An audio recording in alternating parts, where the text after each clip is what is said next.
One wrong step over a chasm more than 300 feet deep, separated from death by nothing but rotting wooden planks and rusted steel cables. That's literally how hundreds of people cross, every single week, what many engineers and travelers consider the most dangerous bridge ever built by human hands. We're not talking about an ancient legend, but a structure that's still standing today. Welcome back, fellow mystery seekers.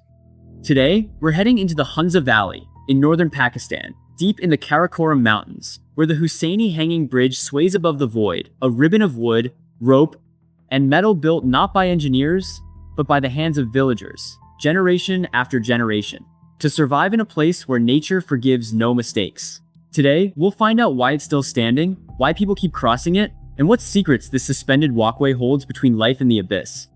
To understand why the Hussaini Bridge earns the title of the most dangerous ever built, we first need to understand the place where it was raised. The Hunza Valley is no ordinary valley. It sits in one of the most extreme mountain regions on the planet, where three of the world's highest mountain ranges converge: the Karakoram, the Himalayas, and the Hindu Kush.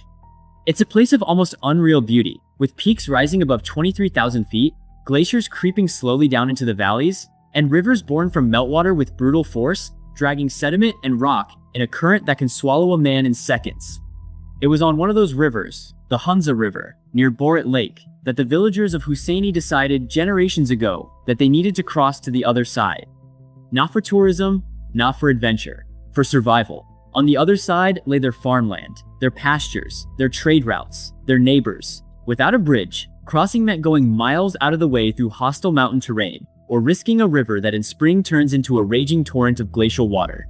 The solution they found wasn't a bridge of stone or steel, it was something far older, far humbler, and far more terrifying. A suspension bridge of braided ropes, improvised cables, and wooden planks spaced unevenly, many of them broken, missing, or simply rotted by humidity and sun. There's no solid central support structure, no concrete, no certified engineering.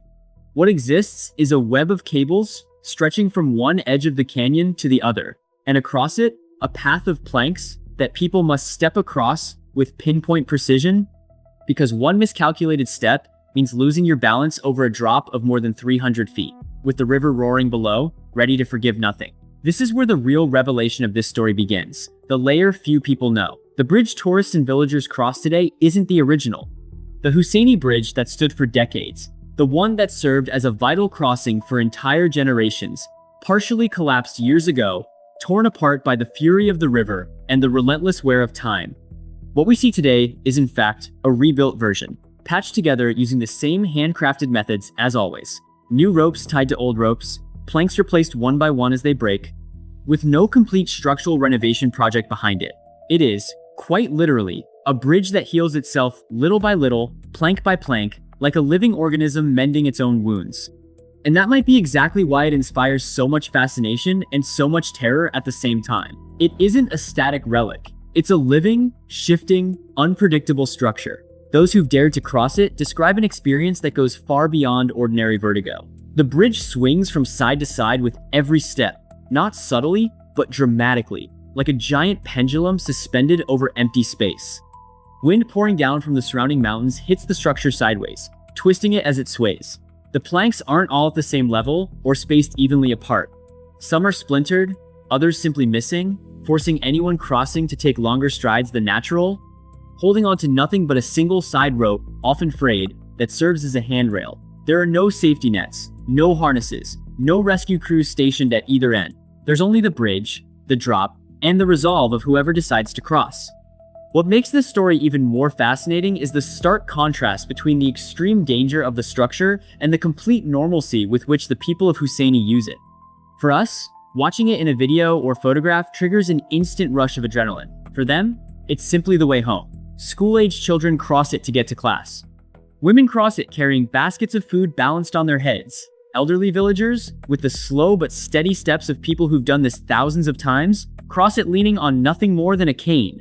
There's a fundamental difference between the fear of the occasional visitor, seeing the drop for the first time, and feeling their heart jump into their throat, and the everyday relationship locals have built with this bridge over a lifetime. They don't see a dangerous bridge, they simply see the bridge.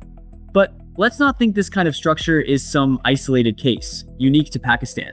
Around the world, similar bridges exist, built under equally extreme conditions, all competing for the grim title of most dangerous in the world. In Siberia, over the Vitim River, there's an abandoned railway bridge narrow, with no railings whatsoever. Originally built for trains, but now used by reckless drivers and motorcyclists who cross its bare rails over a frozen gorge, risking their lives every time, especially when ice coats the metal surface and turns every inch into a death trap. In the Peruvian Andes, near Cusco, the Quichuachica Bridge is still preserved and rebuilt every single year.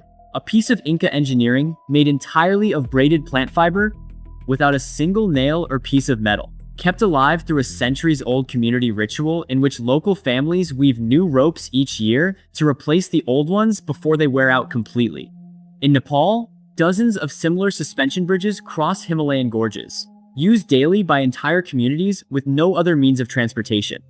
What all these bridges share isn't just the obvious danger, but something far deeper. They represent humanity's determination to connect what nature tried to keep apart, no matter the cost, no matter the risk. Because the alternative, total isolation, is, for these communities, a fate even worse than the drop below. Coming back to Hussaini, it's impossible not to wonder, why hasn't anyone built a safer bridge?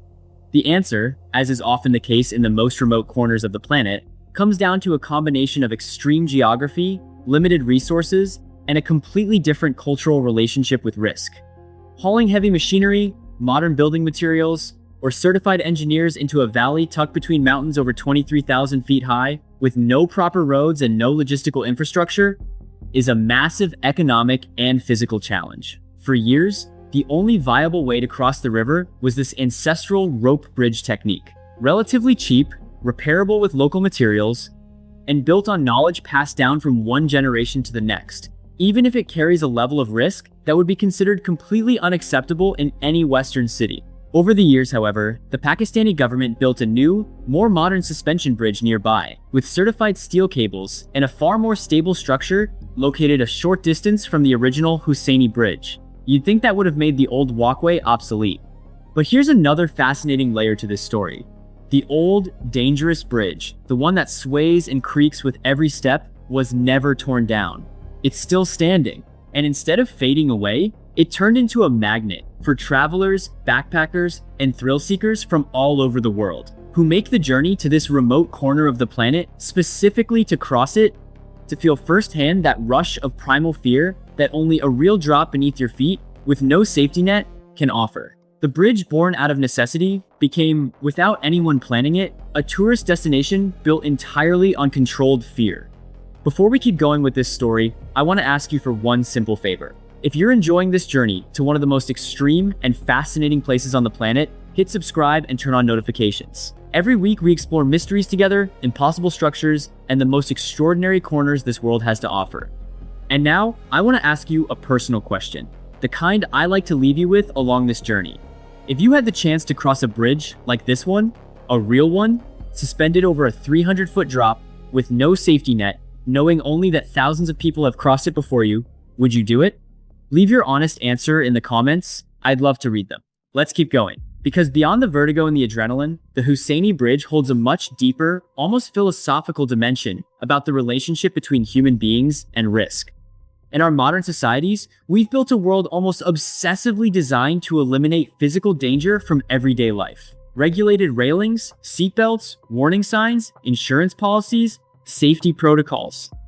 And yet, in a remote corner of Pakistan, entire communities live daily with a level of risk that would be unthinkable in the West. And they do it not out of recklessness, but because they've developed, over generations, a deep respect and an intimate understanding of that risk. They know exactly where to step. They know which planks to avoid. They know how to read the bridge's sway and anticipate its movement. What feels like a terrifying threat to us is, to them, a language they learned to speak since childhood. There are also documented accounts and testimonies of accidents that have occurred on bridges like this one over the years. Planks giving way under someone's weight, cables snapping after decades of exposure to extreme weather, travelers losing their footing in an unexpected gust of wind. These aren't just stories meant to scare tourists. They're real reminders that this bridge, and others like it around the world, occasionally collect the price that their own extreme nature demands. And yet, the community keeps crossing it, keeps repairing it, keeps trusting it. Because the alternative, losing the connection to the rest of the valley, to trade, to school, to life itself on the other side of the river is, for them, a far greater risk than the drop below. There's something deeply human in this story that goes beyond the geography of the Karakoram. Throughout history, in every corner of the planet, humanity has found ways to build bridges, both literal and metaphorical, over the chasms nature placed in its path.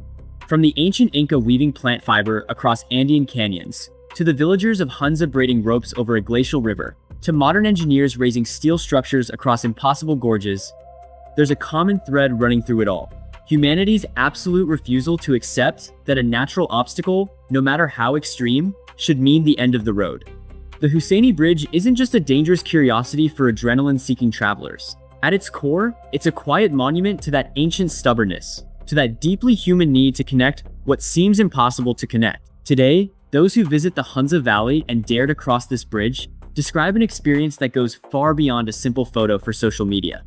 They talk about a feeling of total vulnerability, of the sudden, overwhelming awareness of their own physical fragility. In the face of the mountains, the river, the wind, they also talk, interestingly enough, about a sense of connection. In crossing that bridge, they're repeating, step by step, an act that generations of Hunza villagers have repeated for decades. A rite of passage shared between locals and strangers, between the ancient and the modern, between fear and fascination. And so, between worn cables and a river roaring 300 feet below, the Hussaini Bridge leaves us with a reflection that goes beyond vertigo. The most extraordinary structures aren't always born in engineering labs, but in the raw necessity of communities that refuse to be cut off from the world. Every patched plank is a quiet act of resistance. Maybe the real question isn't how dangerous it is to cross, but how much we ourselves would be willing to risk to keep alive a connection that truly matters to us. If this story left you thinking, hit subscribe, and we'll see you in the next mystery.